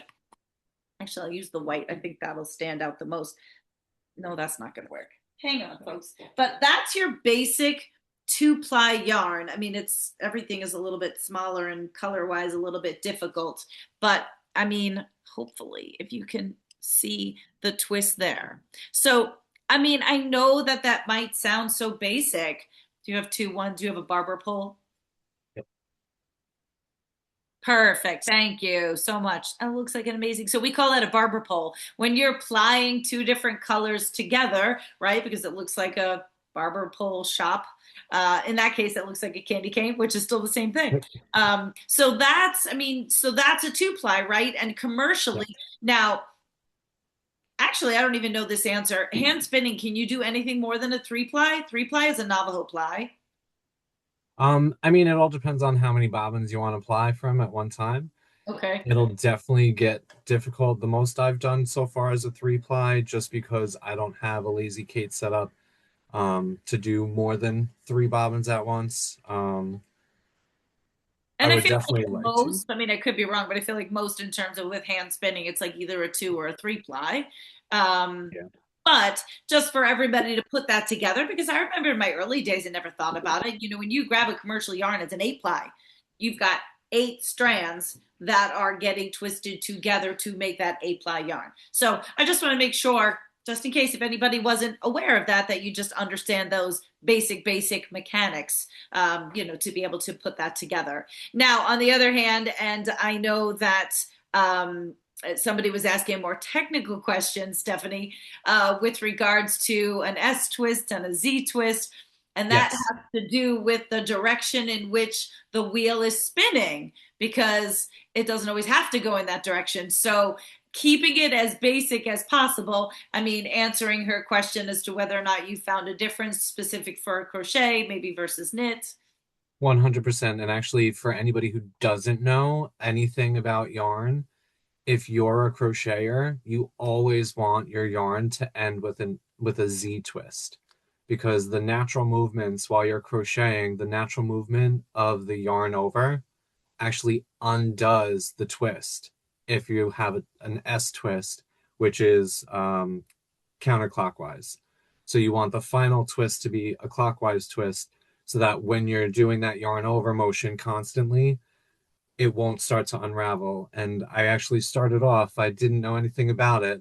My first few hand spuns that I did, I had done the opposite way, where I did the Z twist first and then the S twist for the ply. And then I started crocheting things. I'm like, why is my yarn keep splitting? It was a beautiful twist when I had finished it, but as I'm going through, it just kept opening up more and more and splitting more and more, and it was getting really frustrating. And that's when I started learning about the twist. And that's again my whole analytical part, watching as I'm doing the motions and watching the construction of the yarn as it was deconstructing. And I'm like, well, damn, look at that. I'm like, I guess I just got to do it the other direction. But see, then I So would ask, and Colleen, I'll answer for you in a second. But then I would ask, how does that apply to commercial yarns? Because it's not like you pick up a yarn that's like, oh, this is a Z twist or an S twist, and this is going to work better for crochet. So I'm assuming that it must be different mechanics and the way the plying is happening that it doesn't affect whether you're knitting or crochet. I'm not really sure. I've actually, you know what? Now I'm going to grab some commercial yarn and take a look. Yeah, because I mean, in that sense, and while you're doing that, I'm just going to quick because I think there is still one bundle available. But Colleen, you were asking, we were talking earlier. John and I did a couple of projects within this year of shearing where I was grabbing fleeces from harvesting them, and then he was processing them and spinning them, and we just kind of had a couple different projects related to that. And this one in particular, I still had two little bundles left. These are kind of deconstructed kits of what we had done, but essentially it's one skein of a mill spun Nola Nora, which is the two names of the sheep, and then John's hand spun skein. So I was just saying that retail normally these are $86, and I was offering them up for 60 because I had just the two left that were deconstructed kits. So I saw Jerry Barnes picked up one, so there is just still one left. So just wanted to explain that and show that to you. Thanks, Colleen, for asking. All right, what do you got? So all of these commercial yarns are all in S twist, which explains especially so one thing that I used to do a lot So of. tell people how you can tell when you're looking at it. So the when you hold the yarn, here's a good one. Because So this when is you're good for anybody, whether you're never going to be a spinner or not, you're going to understand. wait, hold on, let me get one with the red spot. Okay. So when you're holding the yarn and you're looking at the yarn itself, can you see the barber pole? No. Where's the Yeah, red I mean, one? we can see it. Hold on. The red and white is so much. So with this, you can see it so much better. So the direction, all right, so it's Just show backwards one. on. You've got two strands there. Just so one strand. There you go. So you could see it's, Can hold you put on. your hand behind it? I'm trying to Yeah, do yeah, it yeah. so because it's backwards on the screen. So Ah, okay, yeah, yeah. it's going from here down to here, Right. which this one is a Z twist because of the direction. It's like when you're looking at the S, whichever way the line in the middle goes It's kind of is the like the Z. direction. Yeah, Yeah, so like the Z would go this way, right. and that's the direction of the twist. If it was the opposite way, then it would be the S twist because the S curves that way. So it's that middle section, that's how I tell. But it's also clockwise or counterclockwise. So with the Z twist, like this, as you're doing the yarn over, that counterclockwise motion is what ends up undoing the twist. So if you end up having the S twist like these, as you're doing your yarn over, you slowly end up unraveling your yarn where it ends up splitting. And with most of the commercial yarns, because they're more than 2 to 3 plies, you don't see that as much of an issue. But if you have something like this is a Kobu, the cotton bamboo blend, that is, let's see, 1, 2, 3, 4. This is like a 12 ply. There's 1, 2, 3, 4, 5, 6, 7, 8. Actually, no, it's 16. There's 8 2 plies that are all plied together on this one strand. And that part I didn't even think about. But as I'm crocheting with this Kobu, I used to make knitted knockers or crocheted knockers for the breast cancer patients at my job. And every time I'd be crocheting with this yarn, it would start to split because of the twist. And every single time I would have to constantly switch hooks and go to more of a tapered hook because of the constant splitting and getting caught on the yarn. which is what ended up triggering me to start spinning my own yarn because I started realizing half of my projects were getting frustrating because I kept undoing the yarn.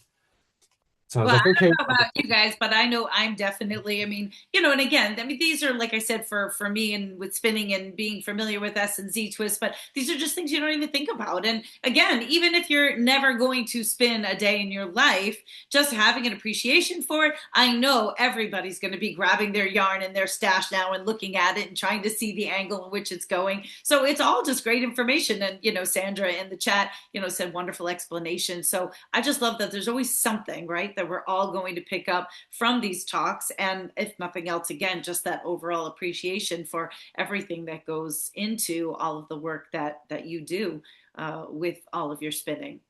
And I mean, oh yeah.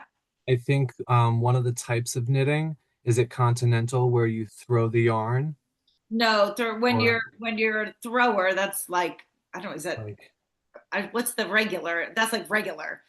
Continental would okay. be the other. I know one of the forms of knitting where you wrap the yarn also. Right. Um, I'm not a knitter, so I'm not sure, but I'd be curious to see if anybody has the same issue of their yarn splitting any kind of direction when they're knitting and they have to wrap around the needle. I wonder if it would It's be a more, different wrap, yeah. so Yeah, I don't because you're know. coming around, you're more coming around into the front. I mean, I Yeah. would think for the most part, I would say no, because again, predominantly, I don't want to say, but predominantly most people as a thrower, that's English, as they were saying, where the other is continental. Cool. I'd have to go back and ask Kimberly about that. If or does anybody drop in the chat? Does anybody knit continental here? I mean, so far, I'm seeing a lot of people with regards to English, which tends to be, more commonplace. And Okay. I know that from a lot of times when we do with Kimberly and the different. So, all right, we've got two people there jumping in and saying. So that'd be interesting to see. So these are all just, great things to kind of think about and see where it goes from there. And I'm always curious to see in the chat like what people are taking away from this as well. That's interesting too. Laura had said in the chat that she's left-handed and she crochets and her yarn gets kinkier and twists more instead of untwisting, which would exactly be what happens with that kind of yarn. All the trials and tribulations that you wouldn't think about, right? So, Um, John, where is this all taking you? I mean, again, for the sake of just always looking at, I mean, the amount of technicality that goes into this, and yet, like you said, it doesn't have to be. It's really just about your personal experience and what you're looking for and what you're looking to create. But I know for yourself, you really used to do so much more with crochet and on your Etsy site, and you've really switched over, if I'm correct, have you not? yeah, so with crochet, I know a lot of the local communities here on the island. There's a lot of people who are crocheting. A lot more people are crocheting, and I had started actually getting into more creating my own patterns. I was doing a lot more of the stuffies, the amigurumi, custom orders. Being that I am super analytical, I'm pretty good with the custom orders. Once I started learning different shapes, doing different shapes and shaping for different body parts on different things that I had bought patterns for, I was able to start learning how to make my own shapes and make my own figures and everything. Um, but with all of that, it's a lot of work. And I was starting to do a lot of things that I wasn't really enjoying doing. It was more because people were asking me for it or ordering it, and I ended up kind of getting away from that and I started going towards this and I really started enjoying the whole start to finish process. And for me, I think that's where I really enjoy it the most. Really doing everything from beginning to end. And as you know, because we've already started talking, so I'm going to be relocating. I'm moving out of state down to Florida in the next 6 months, most likely. So things have all started going in process.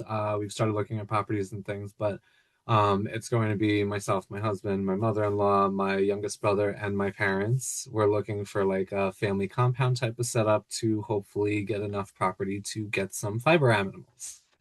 Um, So that's my next step, is to be able to really go start to finish and have my own animals that I can have tablets to come down and shear.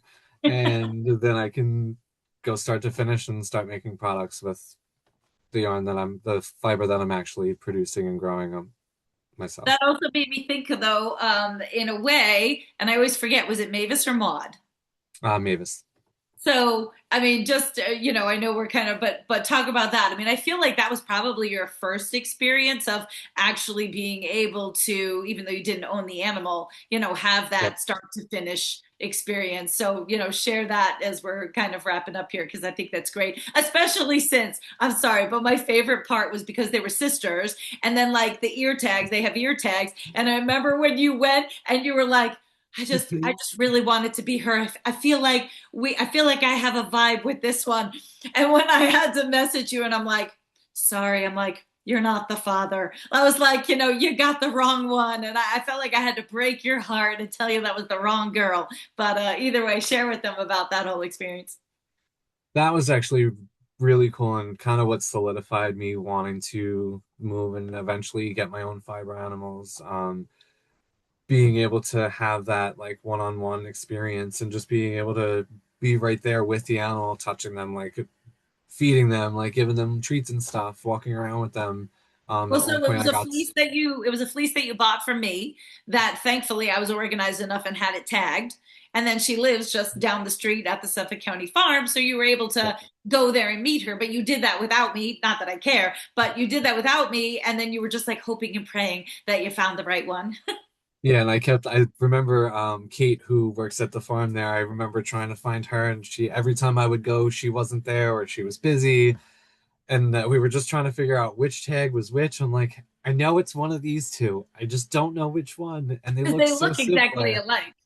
Yeah, one of them has a little bit of fluffier cheeks, but And but then full circle, though, then you got to be with me the following year when I sheared her.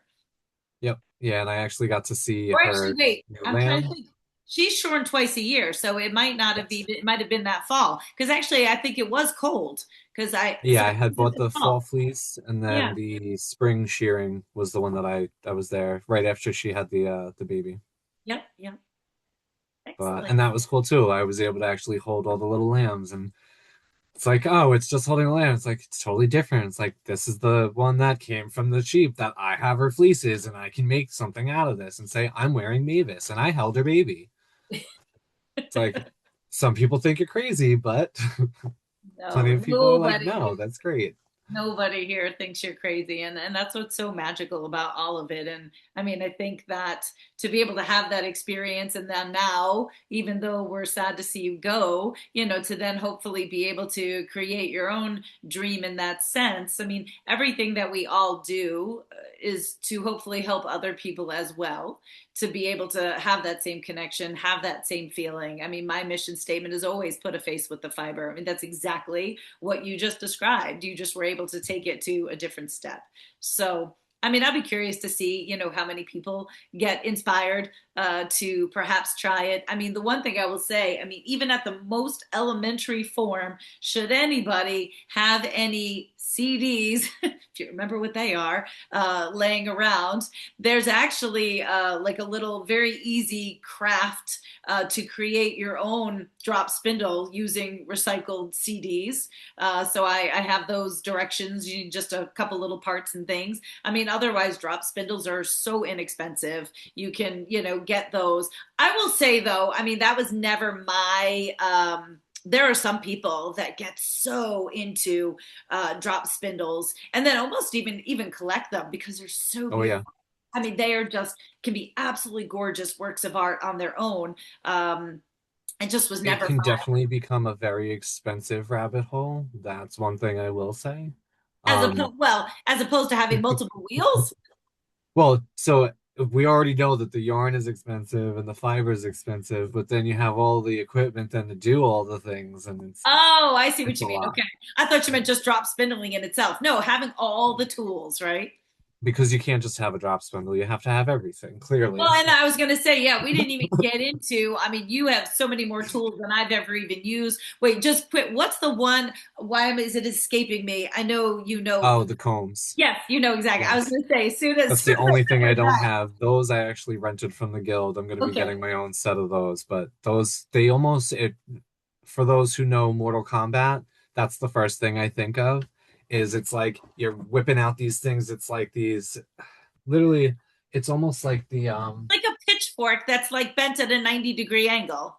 yeah, it has like a regular handle like this, but then on top it has basically like nails just sticking straight out, different lengths.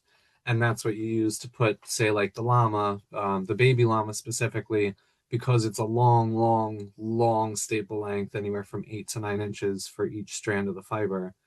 You can't do that on the carding cloths real quick, just because since they're so long, they don't end up actually straightening out. They kind of get all messed up and either rip, break, or they just jam the machines in general.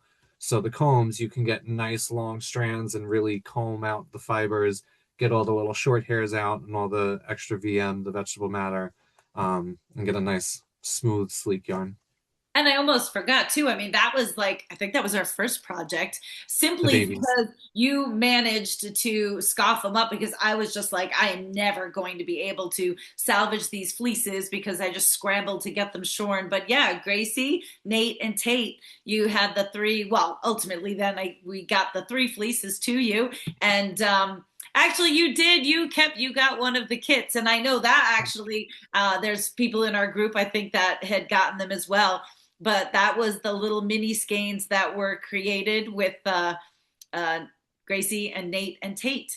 And yeah, so that was, and then we did stitch markers with them. And so just, there's always so many different like fun things, that we can do. And, I will say for those of you that had been involved in our project, a lot of it was my time commitment during the shearing season in terms of, not being able to keep up my part of it because there was, joint work in terms of getting it all together for everybody. And so we did decide to table it in that sense. And then we were going to pick it back up again. He's actually got the alpaca fleeces that we were going to work on. And then this one decided to up and move on us. So we had to table it for this. I mean, I said, keep the fleeces. The one thing I will say though, for any of my llama mamas that are part of the Yahtzee program, with me certain levels, I can't remember, it might be level 3 and 4, it might only be level 4, but I had made sure that I asked John, since that was my intention from the beginning, that he's got Yahtzee's fleece now and he will be spinning that up, and I know he'll take pictures and kind of you'll be able to follow the whole journey whether you're part of the program with us or not. It's still going to be a lot of fun to have her baby fleece spun up into mini skeins, and then those will be given out to the people that had gotten in on that level of the program. So I'm excited about that, and thank you for doing that. So we're always, of course, going to give you an opportunity to kind of wrap up on things. I do want to say, amazing. Every talk, every guest is a little bit different in lots of different ways, and I feel like it's always a credit. I mean, granted, it's probably people's schedules too. But when I see the numbers just hold there and the people are with us and stay with us, even though I know a majority of people are never going to spin, it's still just a credit to what you're able to bring to this group and share and the information. And it's completely a credit to this community that just loves the information and loves the knowledge. And I love that so much. So And I'm always happy to get that feedback. Go, Erin. Do you got something? we've got two more questions before we Let me wrap just up. let me just do this. We're not going to totally wrap up. I just, in case if people have to start to jump off, I do want to be able to pick our winner for tonight, and then we can, circle back to the questions. So And looking save the at cat. participants, it looks like we've got 28 people with us. Because of course we have to take the three of us out of that. So I need you to pick a number from 1 to 28 so that we can pick our winner this evening for a $25 life credit gift certificate, if you will, to shop with us. 15. All right. Is that a lucky number of yours? No, No, just just kind of with 15. I Why like it. not? All right. So 1, 2, 3, Everyone always goes higher. 6, 7, 8, 9, 10, 11, 12, 13, 14, and 15. That's Catherine Quirk. So, Catherine, you are our winner this evening for a $25 store credit to shop with us at Life. That is going to go into your account after we are done with TDOC. But congratulations and thank you so much, of course, for being with us. I think every evening thus far. I love that. So thank you.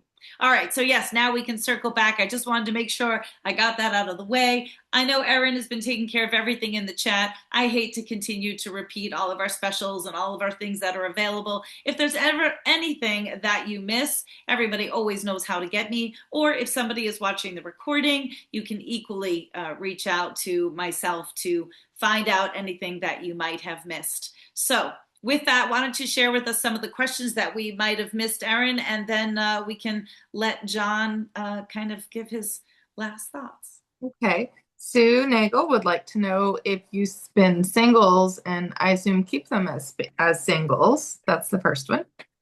Interesting. I'm interested to hear that. I know my experience with singles. I do spin singles. I only have a couple of singles that I haven't plied yet. Not too many though.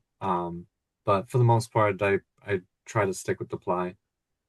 What is your reason for that? Because I'm curious versus what I know mine was.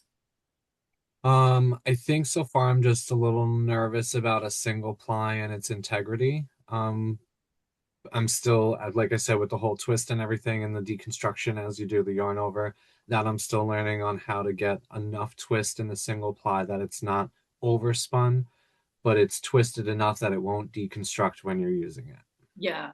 Yeah, my experience in like my earlier days, whether it was hand spun or commercial, and again, I'm always primarily working a bit more with like llama alpaca, maybe not as much wool, but I just found that I got a lot more shedding and pilling from just a single ply, you know, and they could have also been like the thickness of it, right? Of course, if you're doing something that's a bit more of like a Lopi style with a lot more air trapped in it, you know, that definitely I found, you know, was a bit more of a hazard, you know, than if you were going to do something much, much thinner and much, much tighter. So that was at least just my experience.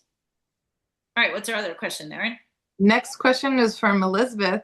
As a hardcore crocheter, what do you think about Woobles kits?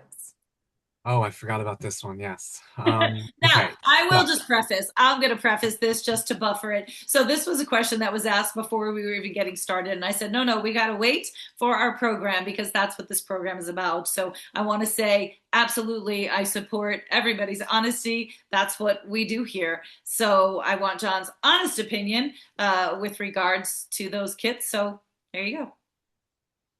I personally like them only as a beginner kit for somebody to learn on. I don't feel that they're it I'm kind of 50-50. I don't like the whole mass producing of the crochet kits and stuff. I feel like it's kind of taking away from all of the people who are making and selling patterns and stuff when now you can just go to Walmart and anybody could just go buy this Woobles kit.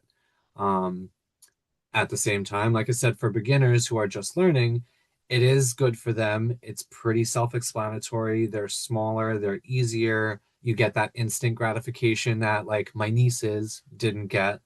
So to get somebody into the actual craft, I could understand why somebody would use those because again, it's the smaller, quicker, easier. You're really only doing one, maybe two different types of stitches because most of the amigurumi is only single crochet with increases and decreases and then chains. So it is a good way to get people introduced to the actual craft and get them to start working on their tension and making things. And again, having that instant gratification of, oh, I can make something.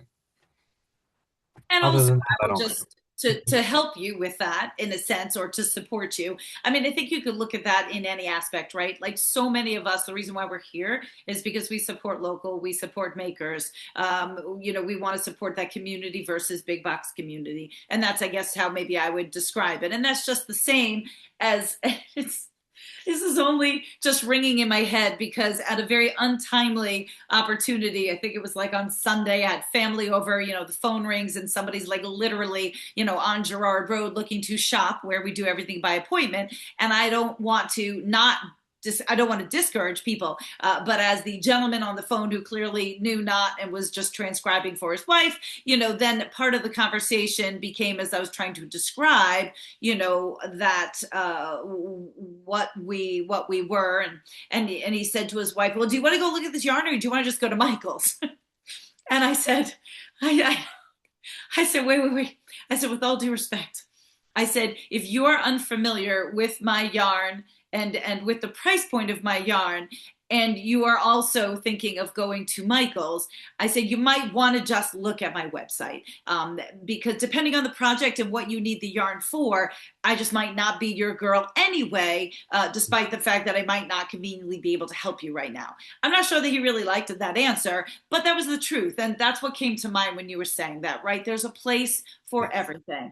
There's a price point difference. And if something is just going to get people involved in the craft and get them started, wonderful. Maybe that's where they're always going to stay because maybe that's what they can afford, right? Mm-hmm. And at the same time, people also evolve and then they have a sense of or a greater appreciation for the process, like what we've talked about, and can, then maybe appreciate different price points and appreciate supporting makers. So I hope that helped because I didn't want you to feel bad about your explanation. Oh, no, not at all. But it's perfect. And I also want to throw in too that comparing, say, like the Woobles to things like now you go to Hobby Lobby and you can find fully crocheted items for sale.